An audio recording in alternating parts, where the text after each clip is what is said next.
Hey, everybody, welcome to another podcast of What's Doing. You can't be happy as a newspaper columnist. He reflects. All of my best work comes from some anger.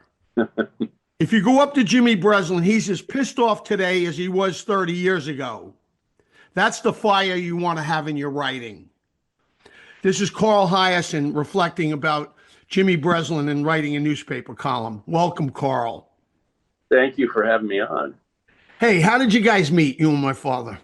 We met through Pete Hamill, and I think they were out one night anyway. I was in New York, and your dad was there, and then we also had a mutual agent at the time, Esther Newberg, and so I think it was with Pete, and I'm not sure what it might have been at a bar. But you brought up a good word. You used the word anger. My Yeah. father said rage is the only thing he could ever have as a newspaper writer that kept him or anybody else he's ever studied writing columns for newspapers. You yourself use rage in all your writing as a columnist. You did it for over 30 years. Yeah, and I mean, it's not like a recognizable emotion, but it's sort of the engine that gets you. It's a sense of outrage that I know, you're just the world, things aren't right, and you should be writing about those things and try to shine some light on them. I know that was your dad's philosophy. You just got to go in with guns blazing. You said when you wrote that it made you happiest when people were uh, irate with you.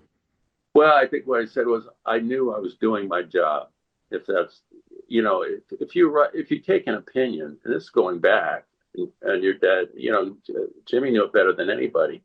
If you write a strong column, somebody's going to get pissed off at you, and if everybody loves it, then you start questioning yourself. Was it tough enough? Well, did I not make myself clear on this? But yeah, I think for all the columnists I admired, um, that was the thing. Even if they're writing satire and humor, sometimes the crux of it was a sense of outrage. Now, you stayed local, just like my father used to say, you got to write what you know. Write what you know. Yeah, And he used to tell me there's a guy in Florida, this guy Hiaasen, he's big, he's big. And I used to think to myself, wow, he said, yeah, he's at the Miami Herald. And I used to say, well, he has to be good because my father wasn't that complimentary. no,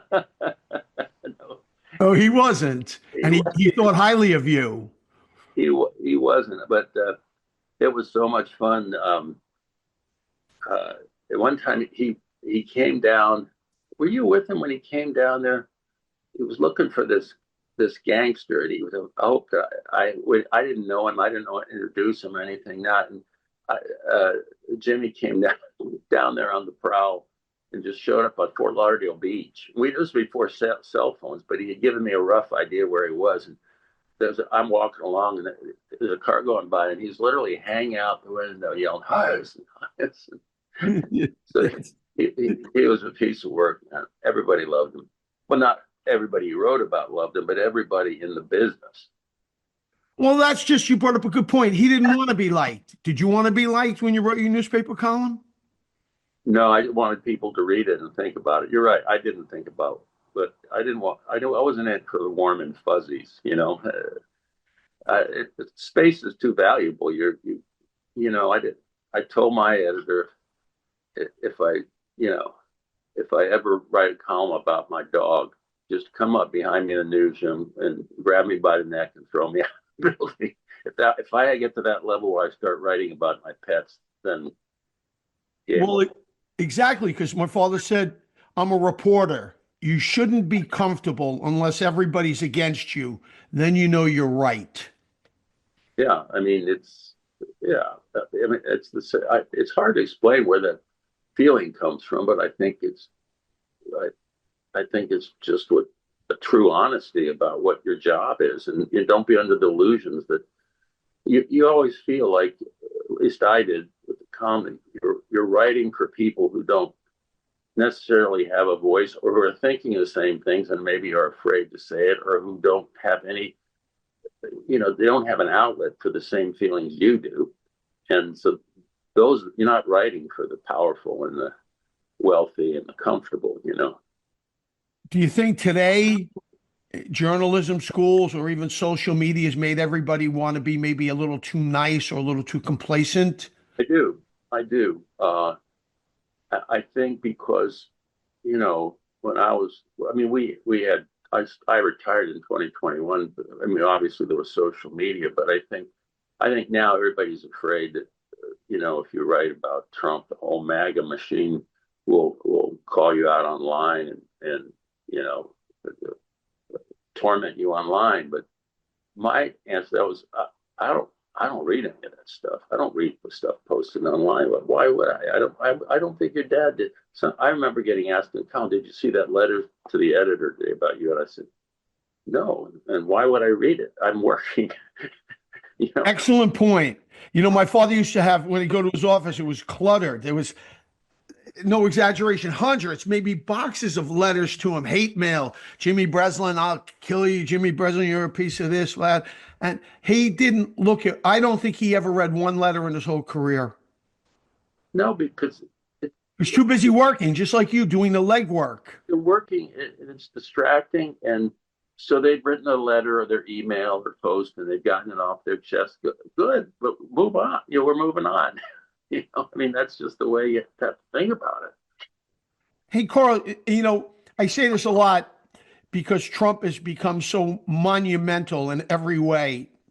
But the one area where I don't like him is where he claims everybody's hoax media. You're no hoax. My Yeah. father's no hoax.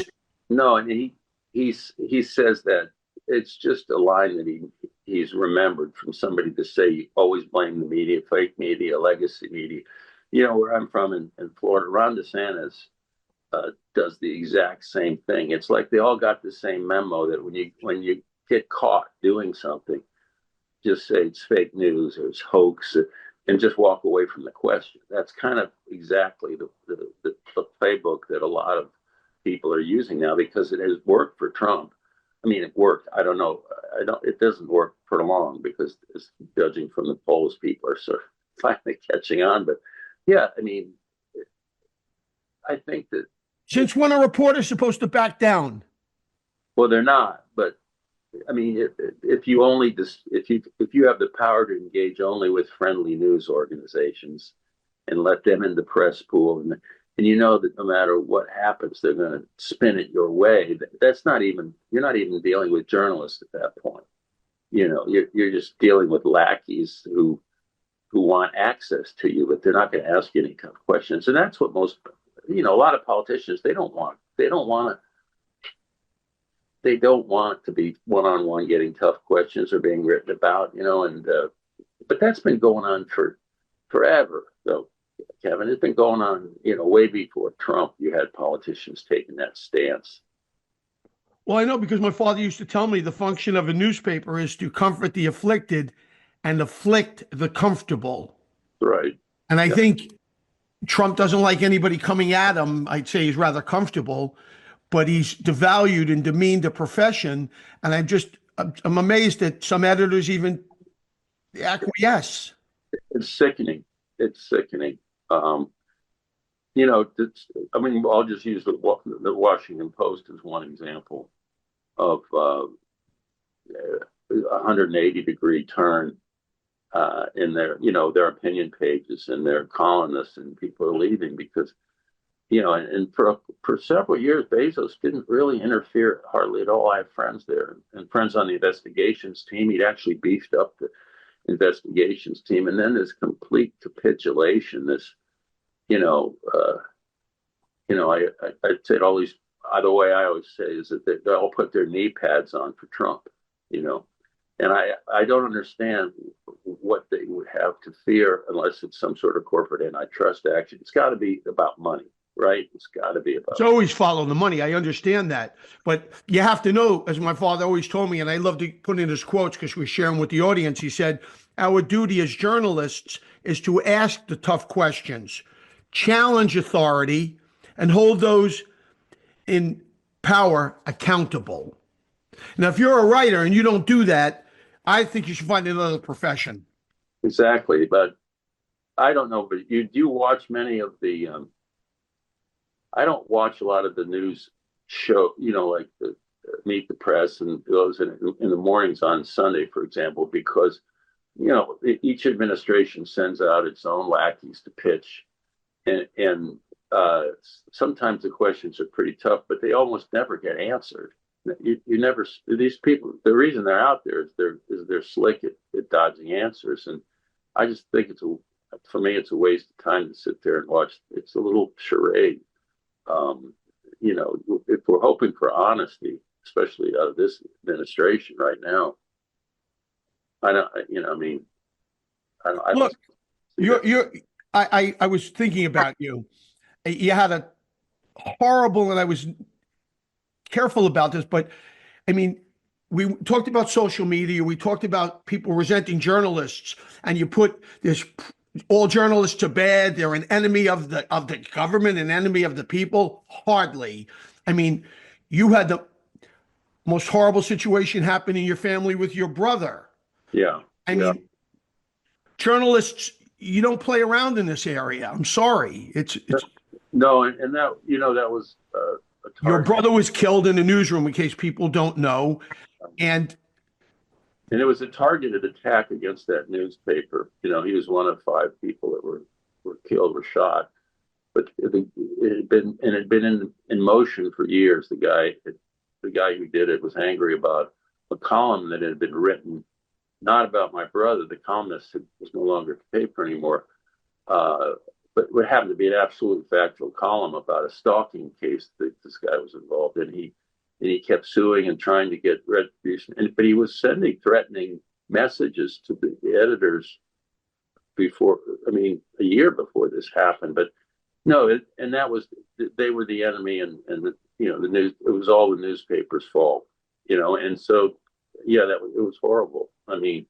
Nightmare. But that's an example of just what you said, is that, sort of, it's, you don't want people to get triggered by the rhetoric that's going on,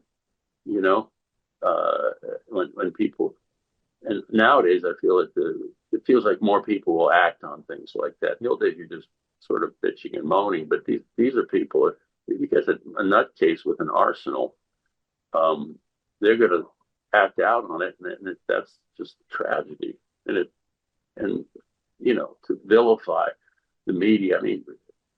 When I got out of journalism school, it was during Watergate, and it was just a few months before Nixon resigned.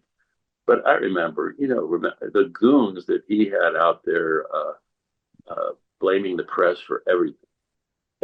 Obviously, the Washington Post, Woodward and Bernstein, but he had his whole cadre of people whose only job is to go out and say, "Well, I'm not even going to answer that question. It's just the media again." We thought our democracy was imperiled as a country. There was more than one constitutional crisis involving Nixon and the Watergate tapes, and firing his own attorney general, and stuff that happens sort of daily now, it seems. But the whole country was on edge then, and remember, the war was still going on, and it was still hadn't wound down completely yet in Vietnam, and there was all that going on. But I remember one of the first stories I got sent out at my first newspaper job was we got the tip that Nixon was going to resign, and it was in August of '74, and they sent me to a mall, you remember the old appliance stores in the mall where they have they had all the TVs and all the televisions they were selling. And they were all obviously tuned to the news, and there was a crowd that had gathered around, watching through the plate glass, watching Nixon resign. And one of my first assignments was to go talk to everybody that was watching it on TV at a mall. So it's almost quaint to think about that now, because now everybody's on their phone. They're watching it on whatever platform and whatever, commentator they love. They're watching it in a little bit of an echo chamber. Well, that's what my father always said about that too. You got to give the voice to the voiceless. That's the best service a journalist can do. This episode of Breslin's What's Doing is brought to you by EV Safety. EV Safety. Reduce your liability, protect your customers and property. Keep insurance premiums down. Let EV Safety develop your facility's lithium-ion risk management plan with training, certification, and equipment. More U.S. cities are passing safety ordinances requiring on-site countermeasures to fight lithium-ion battery fires. EV fires are inevitable, as is your liability if you operate EV charging stations or park EVs on your property. When you have an EV battery fire on your property, a few minutes can make the difference between cosmetic and catastrophic damage. No company can afford a hazmat vent on their property. Contact us today for your evaluation on all your training and certification at evsafetyproducts.com. Once again, evsafetyproducts.com. Medford Fast Lube. Put your car in good hands. With more than 25 years of experience, the experts at Medford Fast Lube will care for your vehicle like it's our own without breaking the bank. Take the stress out of the unexpected. If your car needs repair, it can be expensive as well as stressful. Take some of that weight off your shoulders with free estimates from the experts at Medford Fast Lube. Our friendly staff is here to help. Located at Route 112 in Medford, New York. www.medfordfastlube.com or dial 631-475-2107. Medford Fast Lube. Advisor Insurance Group. Advisor Insurance resource experts in life, disability, long-term care, business, home, and auto insurance across the U.S. With over 60 insurance companies offered and over 30 years of combined experience, Advisor Insurance Resource simply can't be beat. Call 866-942-4181 or on the web at advisorinsuranceresource.com. You were very smart, and my father both. You did something. You've written so many novels. You realize it can't all be blood and guts, just like my father. He segued into comic novels, the guy that couldn't shoot straight, for too many. And just like you with all your books, you decided to write other things. It's not just newspaper writing. It's not blood and guts every minute. No, and it's also, and then I did talk to your dad about it. I talked to Pete about, too, the idea that sometimes you can get closer to the marrow of truth in novels. I mean, because newspapers are so limited by your space and by the deadlines. But if the novels were an outlet to use what you had learned about real life and how things work. And in your case, the gang that couldn't shoot straight, Jimmy's book. But I mean, or how the good guys finally won. He would always look like some comic thing to it. He used to tell me when I'd be reading a newspaper, don't bother reading it. Read fiction. And I'd get like all guilt-ridden and thinking, well, I'm supposed to know stuff, but all right, I'll read fiction. It's just what you're saying, how you can get closer to reality with fiction. You can do more with characters. If you in my case, if I'm writing a column, I was bouncing off a news story. And sometimes you'll see one quote from one character in the story, and that's all you hear from him or her. But you think that character would fit into a novel because look, they said that. And there's no space in this of a newspaper story column to really to let a character like that sort of run loose. You know what I mean? And know the rest of their life. You can do that with your imagination in the novels. Yeah. When you think of my father, there's ever like one small little funny thing you always remember, something, and he makes you smile? He always made me smile. That's impossible. He wasn't that nice. No, he wasn't, but just listening to him, I mean, I guess I just mostly remember because he respected you. It was different. I always remember the phone calls, and there was always just so much fun to hear from him. But he wasn't one for making small talk. He was, what's going on? Even if I did, who's this guy you wrote about? Who's this guy? And I would tell him. And I mean, did he hang up in the middle of a sentence on you? Yeah. Oh, no. Yeah. Well, so he would, but he'd be saying something. He'd go, "Oh, bye," and the phone be gone. And they go, then off. He was off. He was. He call you up and go, "Yeah, what's doing?" Then all of a sudden he'd be, gone. Probably another phone ringing, or he had an idea, or he was writing. But I mean, that was him. That's what you expected, and I guess it's foolish to sort of look to another generation of those kinds of journalists, but the freedom that he had and was given because he'd earned it, to just go out and kick ass, I mean, that was his trademark. So now I do think the climate has changed somewhat in terms of, I don't know whether it's fear or whether it's just not wanting a hassle, or I don't know what it is. I don't know that there's a culture there that will produce another Jimmy Breslin or Mike Royko or Pete Hamill. I'd like to think so, but do you know anybody who's doing that right now in the business? Or a Carl Hiaasen. I think you all had big personalities. And I think now we're in a time where it seems like, woo, that person's too big. That person's an opinion. Woo. I think we're terrified. Not we. I think it seems the media, everyone is just very concerned about. They're concerned. My father walked around concerned. That's the last thing he'd ever, wasn't even in his head. Get out of my way, and he'd go write at a story.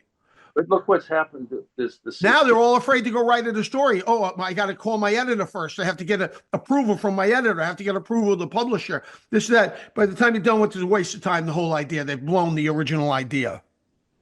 Right. Yeah. I mean, I was lucky in that sense too, is that the folks that ran the Herald didn't ever mess with me once I started the column. I mean, and I talked to other columnists who did not have that experience, who had columns killed. They said, don't write that, or had been called into the publisher's office, which never happened to me, no matter what I was writing, even if it was in direct contrast to what the editorial page, an endorsement. I was lucky, and I don't know. That's what I said. I don't know if that existed in the newsroom. I mean, I mean, if you look at the Washington Post, and even what's going on with 60 Minutes, because the parent company is trying to, do a big merger, they're suddenly timid about, well, don't ruffle the Trump administration's feathers because they could kill the merger. I mean, that isn't ever spoken. Well, they could kill your own career or try to. Yeah, it's never spoken out loud, but that's implicit in the message that you're getting back from management. And when you have, you're dealing with corporate mergers. What if somebody had said that to me or to your dad? Don't write this because the company's in the middle of a big business deal. Your dad would have made that. He would have made that the whole freaking column. That would have been the column. Yeah, he wasn't big on someone leaning on him. Oh boy, oh boy. Well, this has been an absolute pleasure, because at the end of it all, my father wrote one time, "Thanks for the use of the hall." And it's very similar with your tremendous career and your friendship with him and your great talent also, which he admired, because I grew up with the word Carl Hiaasen. I used to think Hyacinth. Well, what kind of name is that? And where's this guy? Florida. Yeah, Florida. He told me that'd be the only other place he'd go. If I said, Pop, if you didn't write New York, where would you go? Miami. Oh my God, yeah, he would have had a field day there. I mean, he knew where the stories were. Your dad did. He knew where the columns were, and the characters were that were so much a part of what he wrote. And that's exactly why he respected you. And I can't thank you enough for your time. We know that you're onto big things with Bad Monkey and your new novel, and you've so many bestsellers. So life has been fantastic for you as a writer. And I've been very lucky, Kevin. I was very, very lucky to have known your dad. Oh, you're very talented. That's why. And we can't thank you enough. And God bless and stay well, Carl. You too, Kevin. Thanks again.